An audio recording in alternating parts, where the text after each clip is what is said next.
Hello, and welcome to another episode of It Sure Is a Podcast. We're back at it again. Oh, and we got things to talk about. Also, I'm just not feeling the greatest. Whew.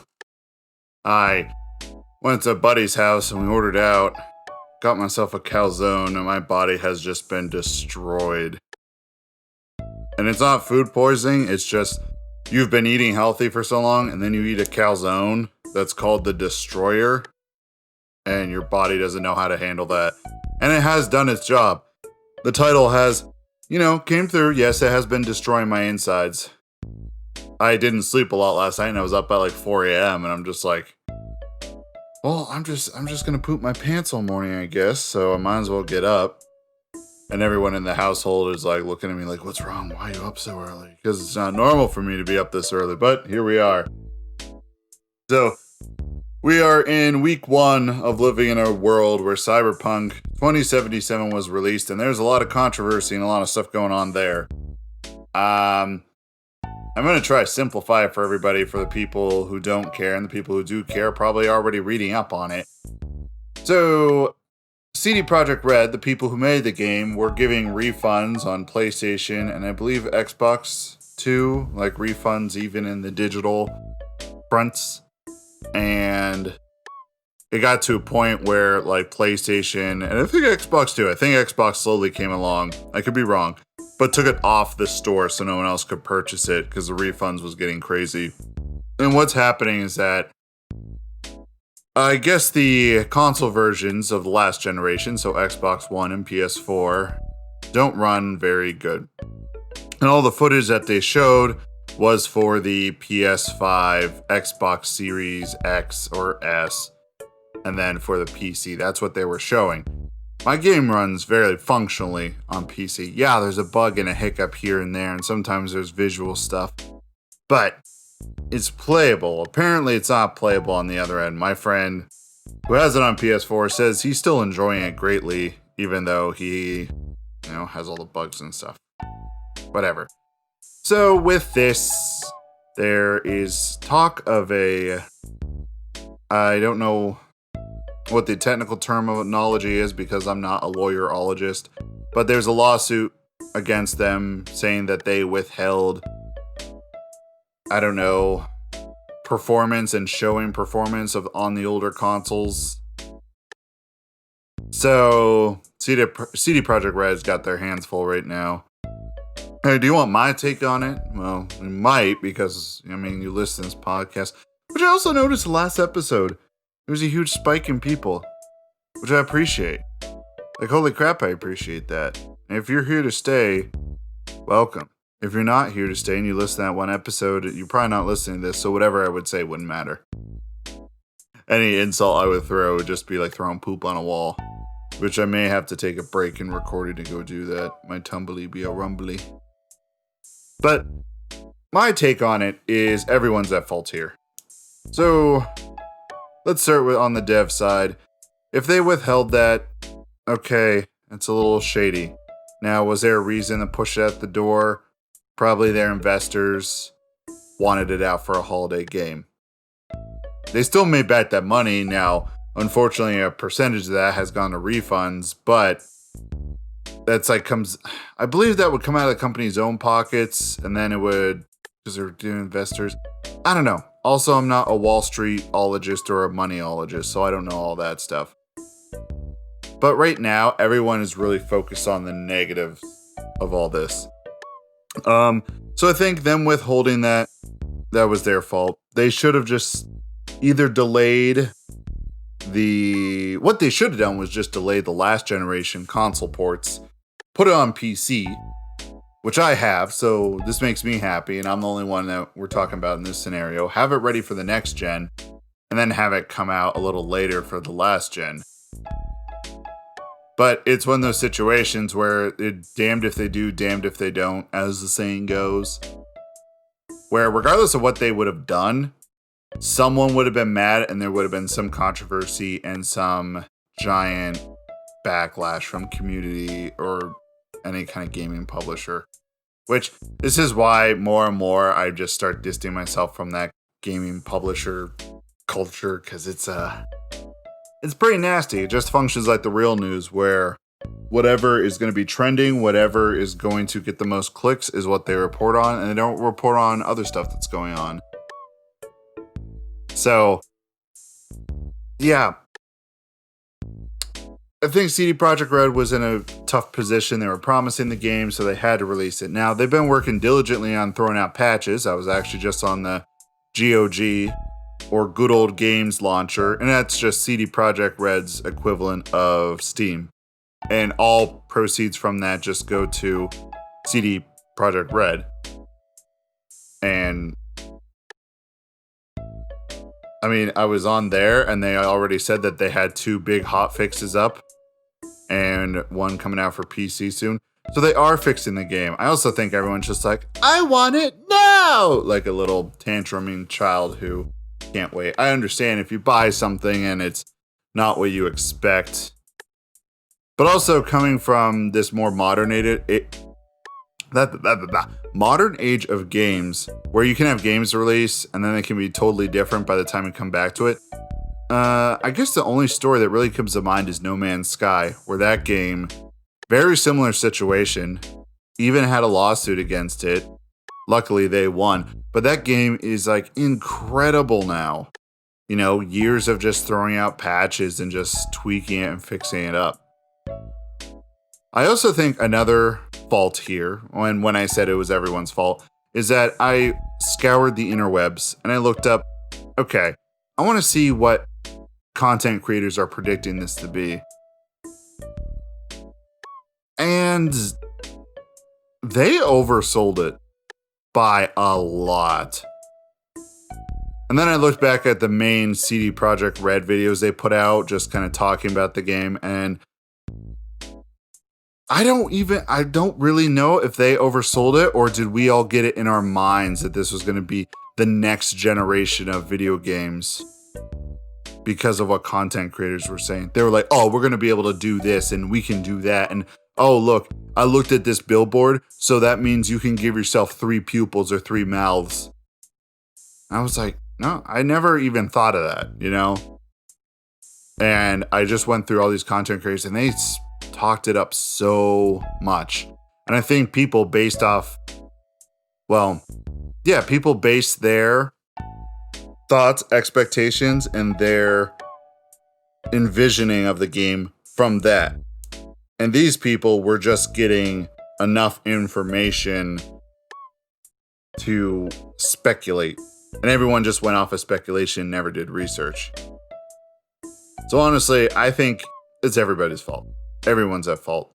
Now, I'm still the guy who's going to sit in the corner and I'm going to defend CD Projekt Red just because of all their other games and just how they work as a company. And also, I mean, they got some very talented folks there. I'm not going to deny that. They got some good stuff going on. I love the Witcher games. I recently purchased the whole collection of The Witcher audiobooks, only because with work, I drive so much. But it's nice. I'm able to listen to story. So that brings up the question on audiobooks. Does that count as reading a book? I asked my one friend this, and she said that if you're still able to retain the same thing, it's just you're hearing it be read in someone else's voice. And whenever I read, I hear my own voice in my head, and I hate it. That's why, I still read, but, having this option, it's nice. So back to Cyberpunk, and I'm not really gonna dwell on that stuff too much because I had a whole episode about it last time. But there's a lot of controversy around it, and like I said last time, if it's a game that you are interested in and you want to play it, go play it. Get in for the bumpy ride, but I am confident without a doubt that CD Projekt Red will fix this and build it up and shape it into something that is what people were expecting initially, apparently. And I think a lot of fear right now coming from gamers who are reading stuff online is that the game just gets dropped and canceled. Because that's a common thing now. If a game like this kind of releases and it's not received well or does enough well, they'll just drop it, even though it's single player. Mass Effect Andromeda is a good example where that was supposed to have DLC, and then when it came out, it just didn't do as well as they thought, so they're just like, alright, no DLC, get rid of it. And DLC should be just extra areas with story content and its self-enclosed story. I'm drinking a Gatorade Zero like I have a hangover. Oh, the amount of feces have left my body. I'd be a tad dehydrated. So, I would like to, tie this Cyberpunk talk off with a little bow and just say my thoughts so far. I've reached the end game where you always get that mission where you can't come back from this point. So do everything you want to do. And as soon as I did that, all these side quests I've been doing have started to pop up and open up and continue. And I think Cyberpunk's goal in the game is that the story is not crazy long. The story is the main driving force for your character's predicament. But a lot of times the narrative structure and the content that Cyberpunk games or movies or any kind of media likes to get across is, how far do we interact with technology? How far do we go to the point where we're kind of questioning, are we still human? Are we ourselves? And what does it mean to be alive? And I think the approach that they took with it was, the main story, if you blast through that, you could beat it in less than 10 hours. But with all the side content and just how story focused it is, I think that's where you're going to go venture off on your own and develop your character and be like, what does it mean to be alive? Because there's been a bunch of quests that have kind of monkeyed with that. And then there's some interesting things that were brought up in the main story, but they're not touched in the main story, but you can pursue them outside the main story. And a lot of characters that you can meet in the game don't show up in the main story. Like, you have to do side content to be able to get to them. And every time you interact with these characters, they're characters. They're so well written. They're understood. They're a joy to be around. I still really like it. I still think it is a fantastic title. I really hope that, me throwing that out there doesn't make you think like, oh, he's sucking up the CD Projekt Red. And for the time being, until they do something very drastic that steers me in a different direction, I'll support them because I've seen their other work and as quality as it can be. Like, I'm here for the ride. So, I want to dig into some spoilers now. We're going to leave Cyberpunk behind. We're going to drift away from that. Mandalorian on Disney Plus. Anyone been watching it? Anyone here a Star Wars fan? Obviously, from that intro, probably could put it together that, we were going to talk about Star Wars at some point, but I wasn't going to use the actual music. I found a really poorly done MIDI file, and then I just added my little tweak to it. I laughed at that little gag a lot longer than I really should have. So, Mandalorian is doing some big things, and this is where we get in the spoiler territory. And I'll just be honest that right now, I don't necessarily know when this discussion will end. So, you've been warned that there are spoilers for The Mandalorian of this current season. So, what did everyone think about that ending of the season? Like, I actually did not expect that. I honestly expected it to be Ahsoka that showed up at the end of the episode. And it just it ends up Luke showing up. Like, as soon as he went through, killed all the dark troopers, and then he like raised his arm, I'm like, wait, that's a glove. Wait a minute. And then it took off, and it's a very uncanny valley looking Mark Hamill. Oh man, wild stuff. I was expecting that, and I was like watching it, and I was kind of like, oh, that's just Ahsoka. She must have shown up, but no, like him little Grogu interacting with that giant beam at the Jedi Temple. Well, the old Jedi. No, it wasn't even really a temple. It was just kind of like it was Stonehenge with a rock in the center and then little Jedi stuff. But yeah, it was a change. It was something shocking. I wasn't expecting that. So I would like to see where they go with the series of The Mandalorian. And I don't think I've had a Star Wars talk on here because I've avoided subjects for so long.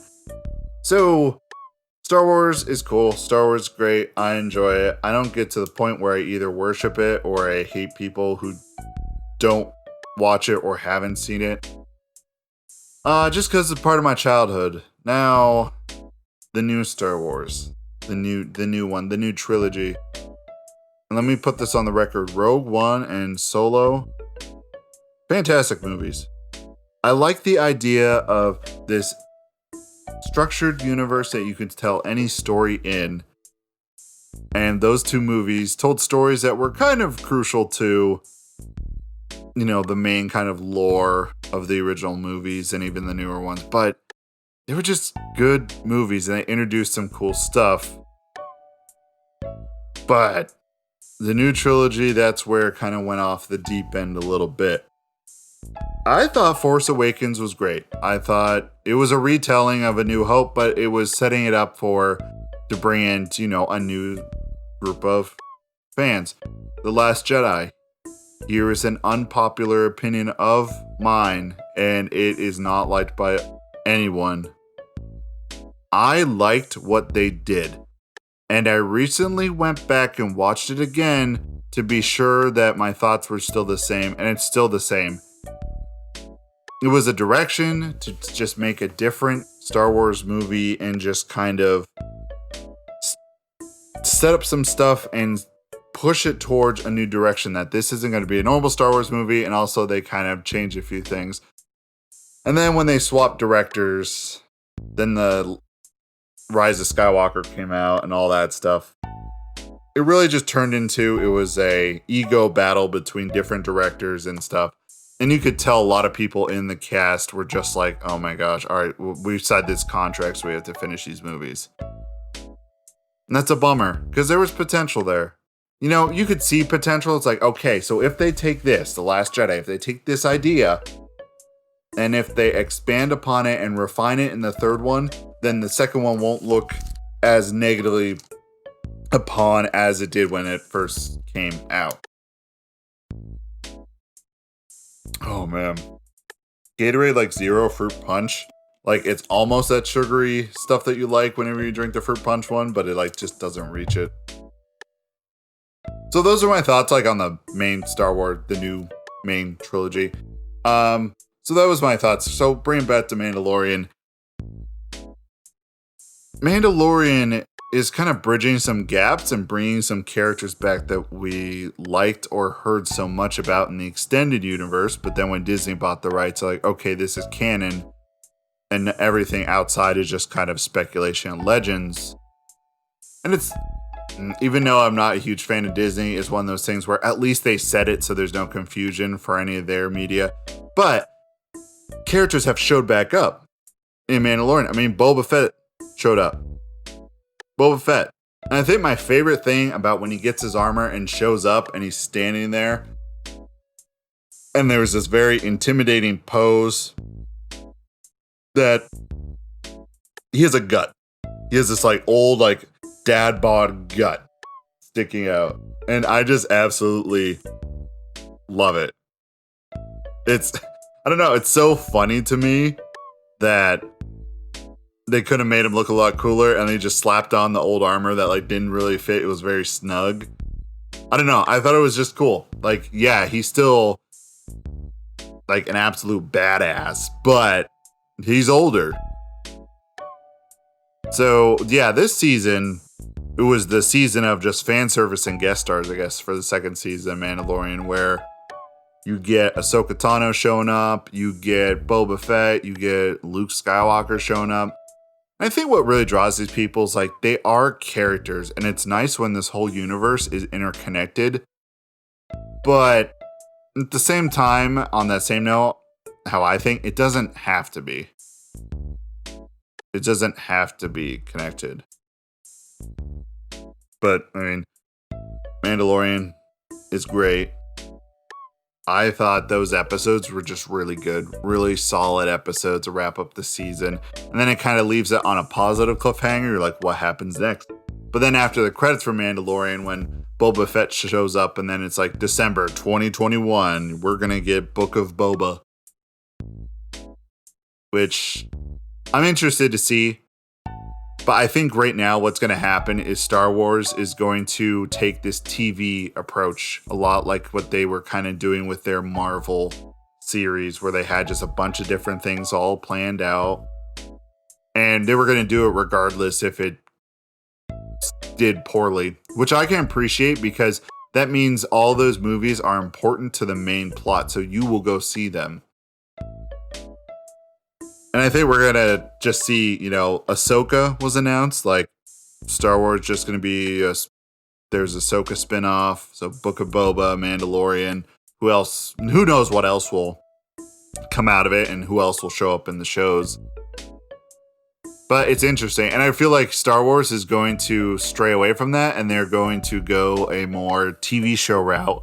And then the TV shows will start getting back bad. And they'll go back to movies. And it'll just be this cycle.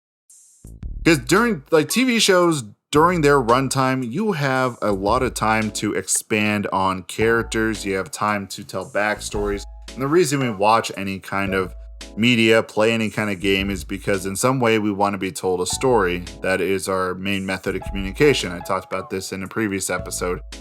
That whatever we do, we're always telling a story. So we've heard so many, our whole lives we've heard stories. So whenever someone's able to tell an interesting story or expand upon a story, it's interesting. It pulls people in. But I was just blown away. I was like, like when Luke showed up and he's just there and he's just like, I'm taking the child. He will learn his powers or whatever. So it's just interesting what's going to happen to him. What happens to Grogu? Does he grow up? Is he not Baby Yoda anymore? I'm interested to see what's going to happen because this takes place after the Empire fell in the Return of the Jedi. Yeah. I was trying to remember in my brain a chronological order of things. I'm pretty sure that's when it happened. And it kind of getting to the point where the New Order is starting to be built up from all the Empire stragglers. But there's so many stories to tell just because there's just such a big universe there. I don't know. I thought those Mandalorian spoilers were cool. I thought it was a very good season. And the structure of every Mandalorian episode is just, all right, you get this problem, you get some really cool action, then you get the problem solved, and then from that, you get a little tidbit or a little narrative thread that leads into the overarching plot of that season. And I've always said this before, because when my friend started first watching the show, he said, it's the show about nothing. He's like, it's not really about anything. It's about him running around. I'm like, yeah, because the setup of it is like a cartoon show. Just think about it. Where in cartoon shows like that, okay, every episode has a big set piece, a big action thing that brings in viewers. But also, depending on the show, there'll be this overarching plot. And usually the overarching plot is we have to stop the bad guy. And then the bad guy does different stuff. And then occasionally there'll be a few episodes that are tied together that lead into stopping the bad guy. And I think that's what is the alluring quality that Mandalorian has, is that it's set up like a cartoon and it's just really digestible, easy, bite-sized. And also, they don't release them all at once, which I don't like, but I understand why they do it. Because You can't binge it. You have to wait for the next episode. And it always gives you something to look forward to. Like, oh my gosh, that's right. It's Friday. I can watch The Mandalorian. But now the season's over and we have to wait. But it's a very heartfelt ending and open up a lot of questions, a lot of speculation. And I wasn't going to go on this tangent, but could we just, in this Solo movie, and this is a spoiler for Solo if you haven't seen it, but I think you should if you're a Star Wars fan, because it's just a fun movie. Like, Darth Maul shows up in the end, and then they're just not going to do anything with that. That makes me so upset. Because I love when Darth Maul came back in the Clone Wars and when he came back in Rebels. Like, I loved that. Because he had an interesting arc because he was just, like, left for dead. He was struggling with his identity. But he also, had ambitions and wanted to be Sith Lord and stuff. I mean, that's simplifying it to an extreme, but it was just cool. And then they showed him in the movies. I'm like, oh my gosh, like he's in the movie, he's back. And I kind of had that feeling like, is Darth Maul going to show up? Because especially that character, the main boss guy, which I forget his name because I'm dumb, but bear with me, who had the brass knuckles that had like the two double-sided red things. I was like, it's kind of Darth Maulish. And you haven't really seen it anywhere else. Is he going to show up? I had that thought. And then when he shows up in the video thing, I was like, whoa, freaking out. But character is what makes the Star Wars series interesting. It's what makes it beloved. And I think just the new the new trilogy didn't really spend enough time with the characters and just really focused on jumping them around where we never got connected. Almost done with this Gatorade. Talking of character, let's move on to Briar. The universe story I'm creating with the kind of radio podcast drama I'm assembling. The episode I recorded got corrupted because I accidentally moved a file and tried to tweak some things. It needs to be recorded again. I think I am going to put that on the back burner for the moment. For one reason only, is that I have been heavily writing the story of Briar completely. When I first said it, it's going to be a radio podcast drama, however you want to put it.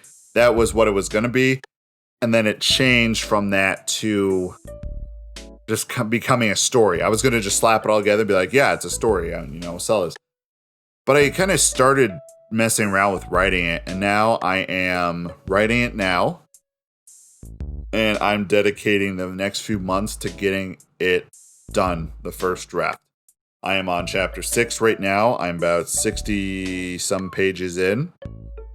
And I'm learning a lot about this process of writing a book.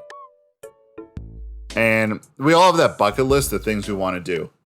Want to make a game. Want to make a board game that can actually sell. It isn't just Fortress Fight. I talked about that ages ago. Fortress Fight, look it up on Game Crafter. That'll give you some insight if you're curious about that. And also write a book. And Briar is the idea that is latched on and that I enjoy. And I really have to kind of step back and I have to build this world to its completion before I can really get crazy and keep writing with stuff. Because, and I guess writers do this all the time, and it's fun. It's a very enjoyable process where, okay, I have been writing and building up this world. I have even drawn a physical map that is literally hanging here on the wall right behind my desk where I mainly do the writing stuff. And it gives you an idea of the placement of everything in the world. So let's talk about the world building and the environment and everything, because I've not gone in depth with that. So Briar is a beetle who is covered in these bandages and these wraps with these strange, almost runic symbols on him that have sealed his wings shut, but also they mean something. So the main plot of Briar is that he is searching for his daughter. his daughter was taken by a moth who initially raised Briar when he was... Hold on. I had to cough the corona out. I'm probably going to keep that in because I'm lazy. So I apologize. So he's searching for his daughter, who was taken by this character named Atlas, who is a moth who raised Briar after a series of events left Briar's parents dead, and Briar just a little grub. And whenever I am assembling this story, what I kind of do is that I take the situation and I put humans in there. And then once I chart out the whole thing, I start replacing the humans with bugs. I start replacing areas with things that would be on the insect side of things. And I start kind of replacing and finding the equivalent in this world. So where does Briar take place? You know, the main base of the story is that he's looking for his daughter from a moth named Atlas. It goes a little deeper than that, but I don't want to give anything away. It takes place in a place called the Valley. The Valley is just the terminology for the surrounding area of this kingdom called Thulu. Thulu was literally built up and unified all the insects and was big and expanding because a slug, and the funniest thing is just it's a slug, you know, the most looked down upon insect. A slug kind of came across this almost elder god kind of power, almost this accidental mind opening, seeing into all different realities kind of event, if that makes sense, where he pretty much became a deity. He became a god. And he kind of built up the valley to the point where all the insects were able to think, able to have comprehensible thought, able to process things, and they started acting like humans. And in the valley, that's just the whole area, other kingdoms were built up. However, in the first episode, you hear about the fall of Thulu, and that will also be in the story that will be edited and cleaned up for the main story. Because before the story starts, you're getting currently 3 different kind of world building things, big events that are almost written like a mythology, like a creation mythology. So there is the creation mythology, which is already done. There is the husk hunts. And then the last thing is the House of Flies. So in the valley, there is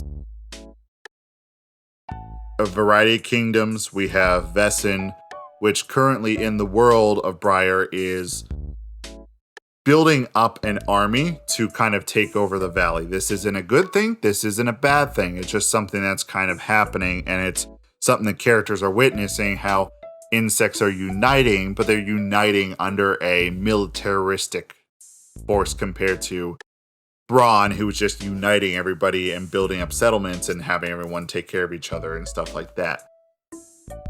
So it's not a good thing, not a bad thing. And Vessin is ruled over by Vess, which is a giant centipede. No, I'm sorry, millipede. Millipedes are technically bigger. And he has a familiar. That's all I'm going to say with that, but it's a crucial story.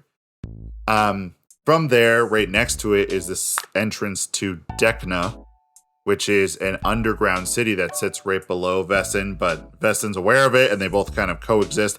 But like Vessin is like the almost literal and physical idea of this is what high society needs to look like for insects. This is how we should function.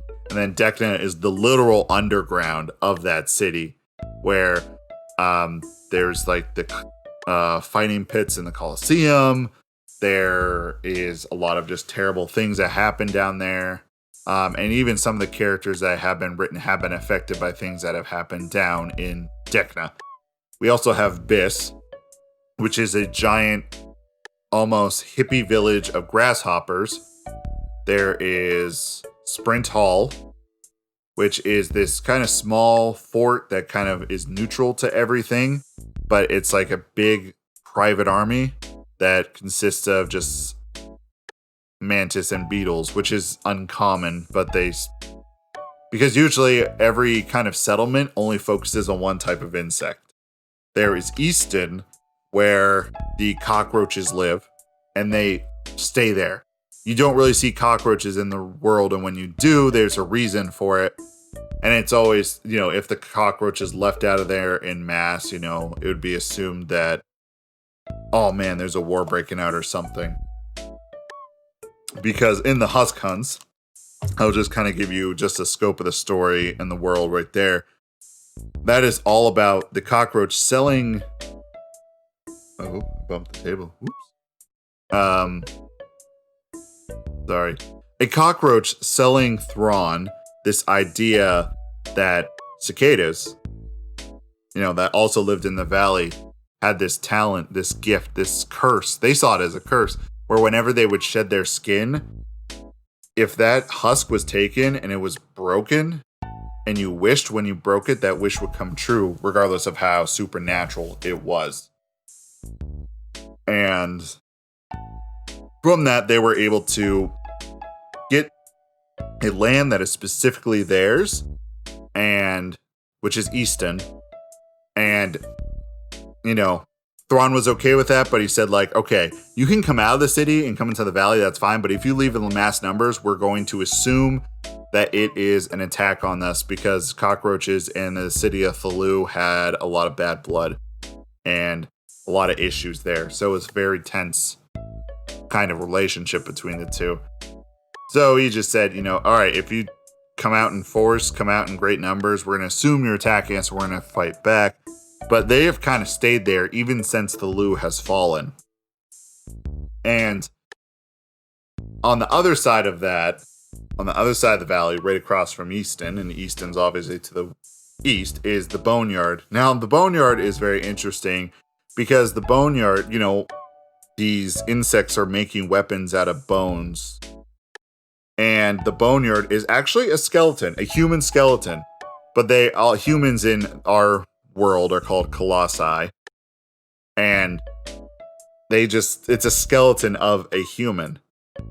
And it's just like kind of, I guess it would be like the gold rush where towns popped up around these areas, or like where a small town pops around a university or a business where work is to be done, then people just live there, so they're there. And that's what the Boneyard is. It is run by a cockroach named Thub, Thub. And there's interesting things going on there. And I won't go too much into that because it's not 100% developed either. The skeleton is written down. It's just I have to find a good point to bring up this stuff. And at the very top of the valley is Karoo. So Karoo. Thulu is Thaloo. Karoo was the attempt at building a second Thulu with the same ideologies as Thulu had, where they wanted to build this kingdom and unify insects, but it wasn't as successful just because of Vessin, Dekna, and even Sprint Hall a little bit. And it is built at the base of a tree. Now, the trees are called the Great Plants. The Great Plants house the monarchy. That is where all the butterflies and moths live. They live in this high, ritzy society, and they have different armor that is noticeable. Everyone else has bone armor, and they have like this very shiny gray armor. It's metal.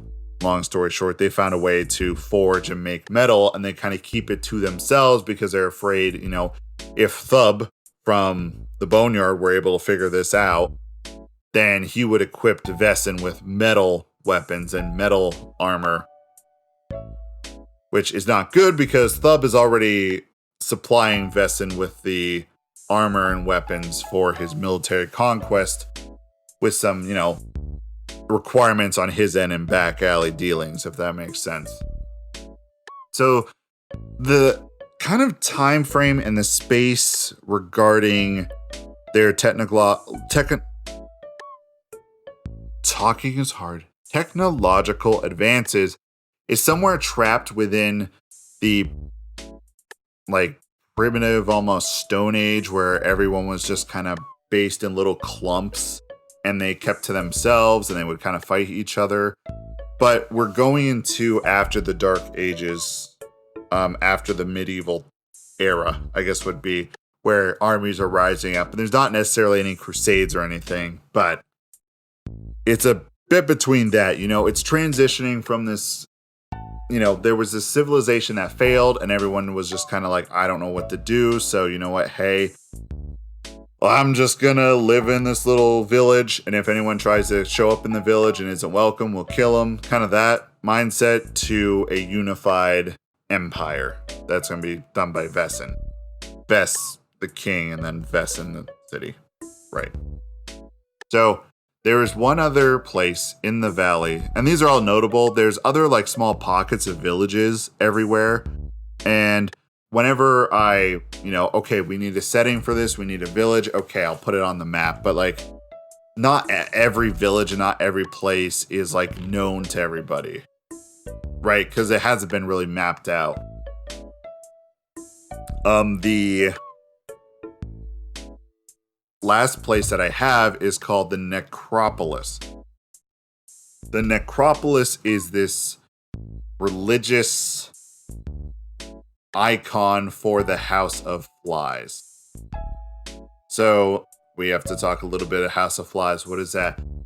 So in my world, flies are necromancers, right? Whenever you see a dead animal on the side of the road, and a lot of my inspiration I was like pulling from, I'm like, why do these insects do this? Why, when we view it, we're like, oh, it's a fly sitting there on something dead and it's rubbing its hands together looking at it, right? To us, that's our perspective, but to them, it is something more like they are praying and they are preparing for this ritual to consume this dead flesh. And they are, I didn't want to make them an evil force, right? Because the kind of point I wanted to get across, Briar, I just wanted to write a story, but there was a kind of idea and concept I went in with, which is all about perspective, right? From the outside looking in with little knowledge on something, and that's whether it is a character in the story, whether it is just a different lifestyle, religion, identity, culture that you don't understand. Understanding the perspective can change how you think about it. And that was kind of like the running theme that I wanted in the background, that Briar is our vessel to go and experience all these different cultures, but we're doing it through, whether it be flashbacks, whether it be during present day, whether it be through storytelling. Briar is growing as a character. He is learning because he was only taught one way by Atlas on how the world is. But then when he goes out there and realizes, oh, it's a lot different than I thought it would be. That's kind of the underlying point I wanted to get. So, the House of Flies, the necromancy fly religion, is not necessarily bad, but it's not good either. Because their methods and their belief of reincarnation and bringing the dead back to life, they kind of do that. It's more reincarnation, I guess it would be. Is very gross, very almost maybe considered cannibalistic or related to vor. And once again, I'm not going to give too much away. However, there are key pivotal points where we learn more about this, but I structured this entire narrative about how the House of Flies was formed. And I think it's just interesting. And I think having these three big myths in the beginning and then going through the story, it doesn't necessarily have to go in the deep detail. So focus on the story just because, hey, you already have that context. It was given to you in that. And, giving you that context isn't jamming it all down your throat, but it's giving you enough. So when characters interact, you're like, oh, I get why they would say that because of my knowledge of this.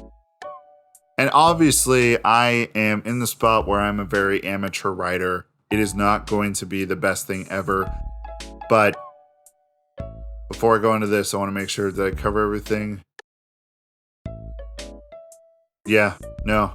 The Necropolis was the last thing I wanted to touch on, and just kind of the religion. Oh, I lied.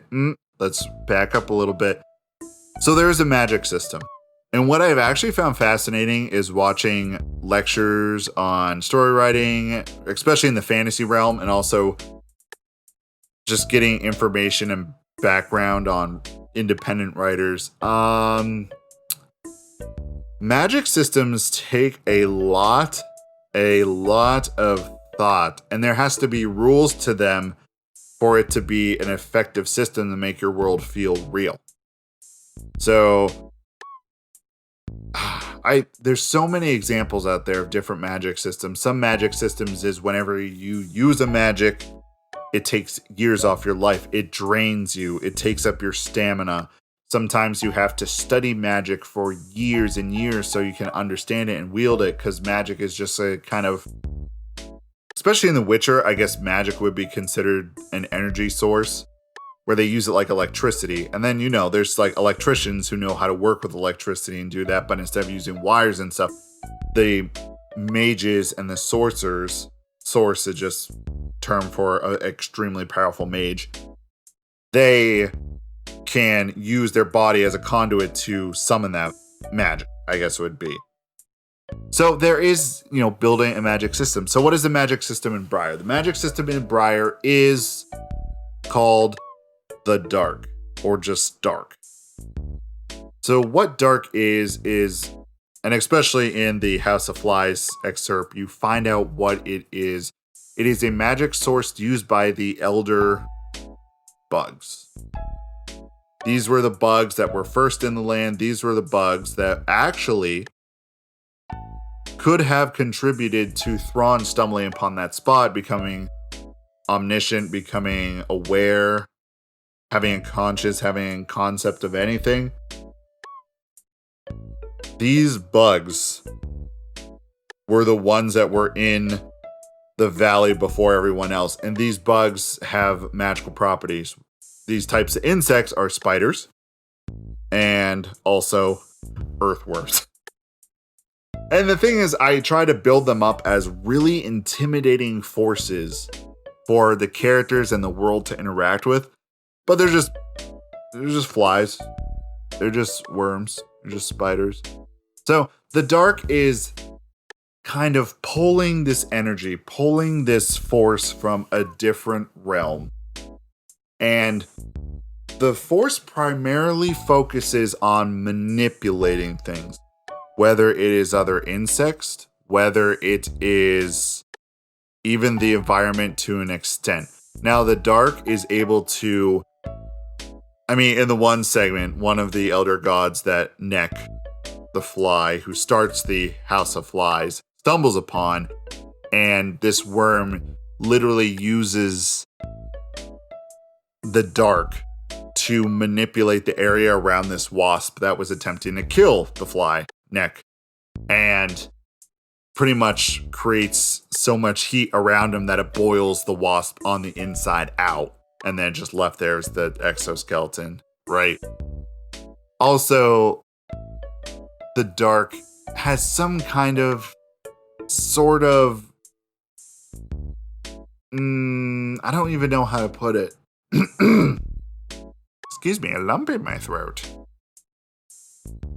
The Dark, so what the Dark has is, it manipulates, it can change, it can, like I said, manipulate other insects. It can also search out specific insects. It can find just any insect, but what you need is you need a few things that has a connection to the insect you're looking for.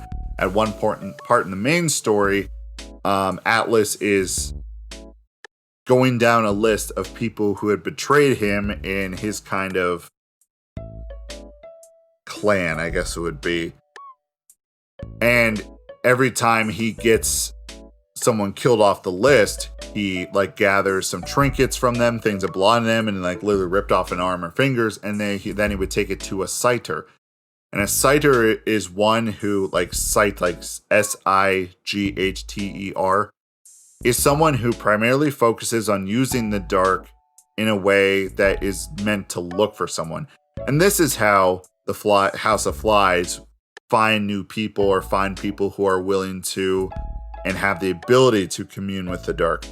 Anyone can commune with the dark. It is an open thing. For flies, it is incredibly easy because of the pact that Neck made with the Elder God. But with any other insect, it takes years and years of practice.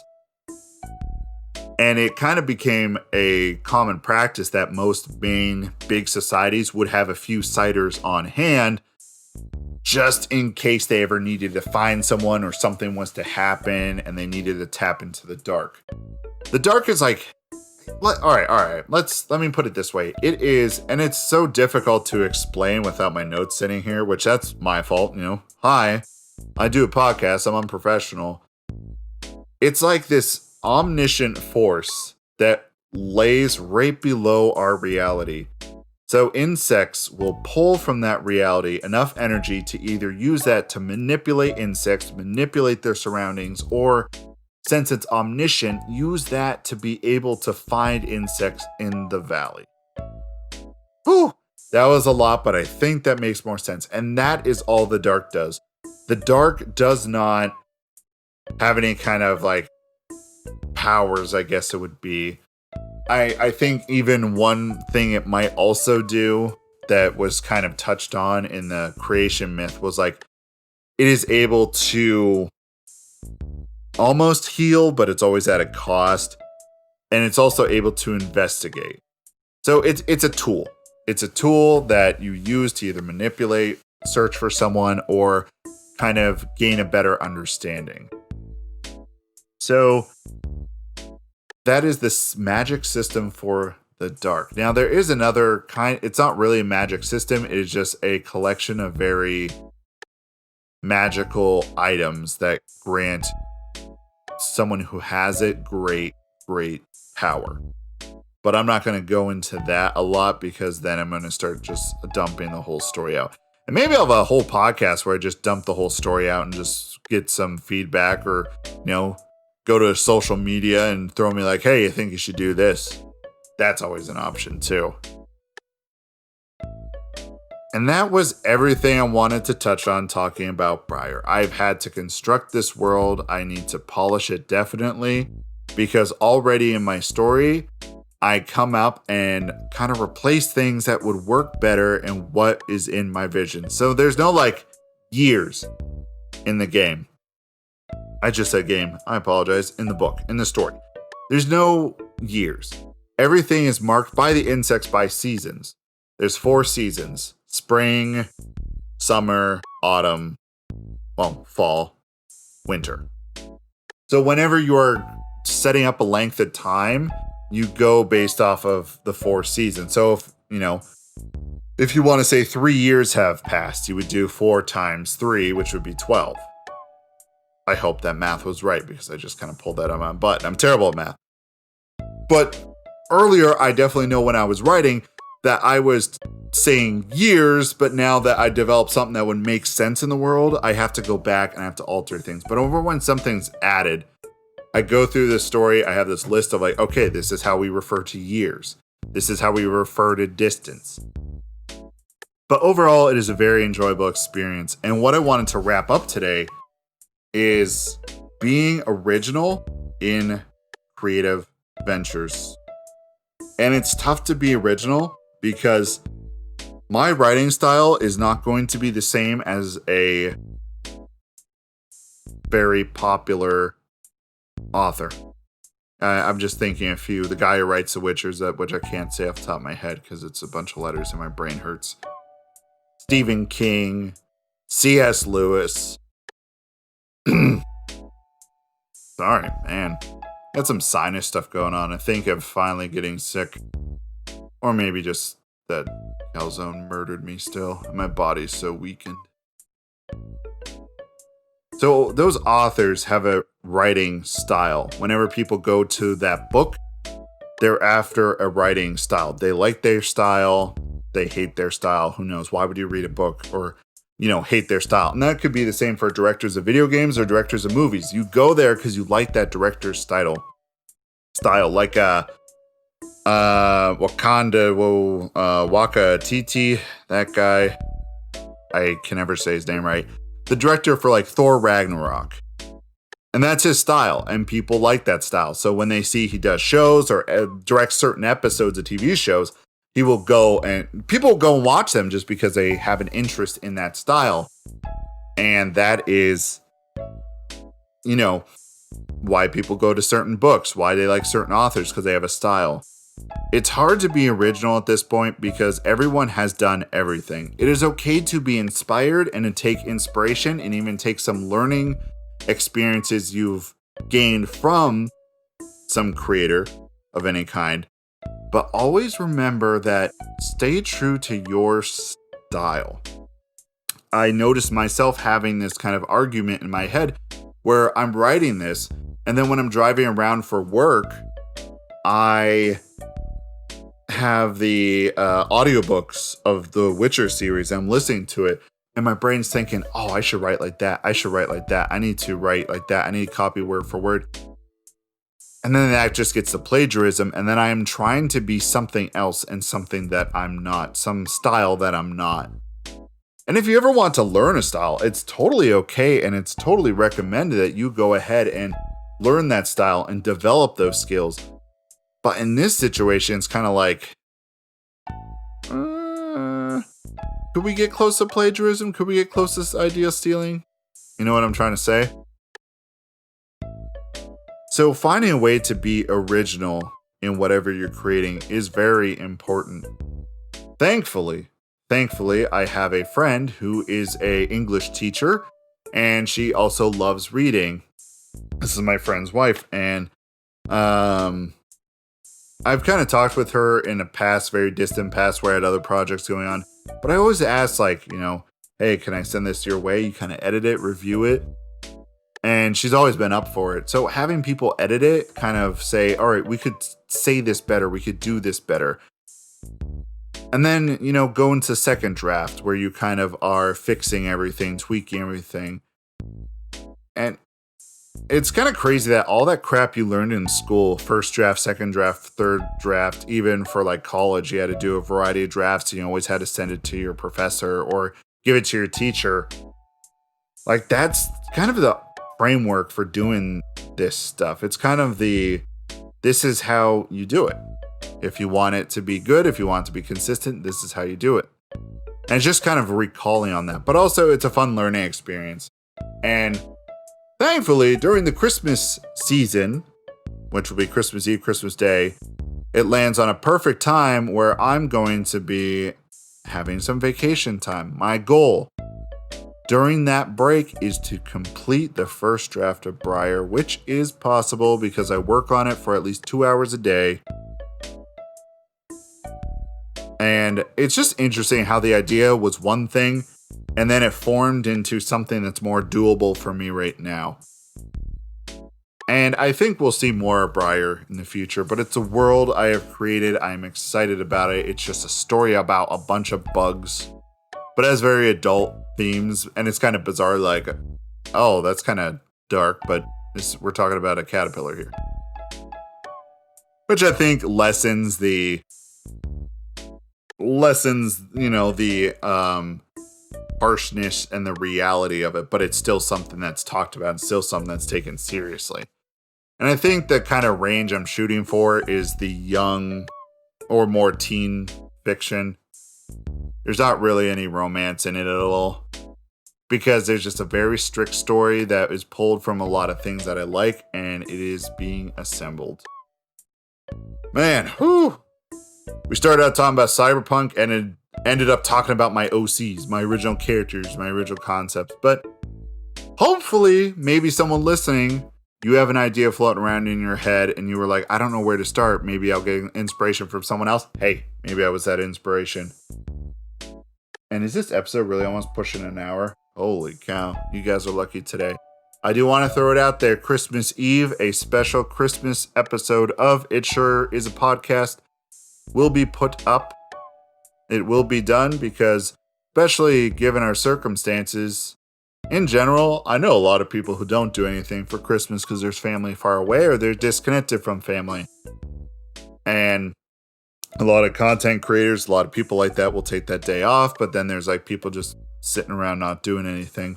So I want to be sure that you guys, in my little way, you know, all 5 of you, I would be able to take care of you with just a fun, goofy podcast episode just about Brimbus. So take care of yourselves. Have a fantastic day. I love you guys. I'll see you in the next one.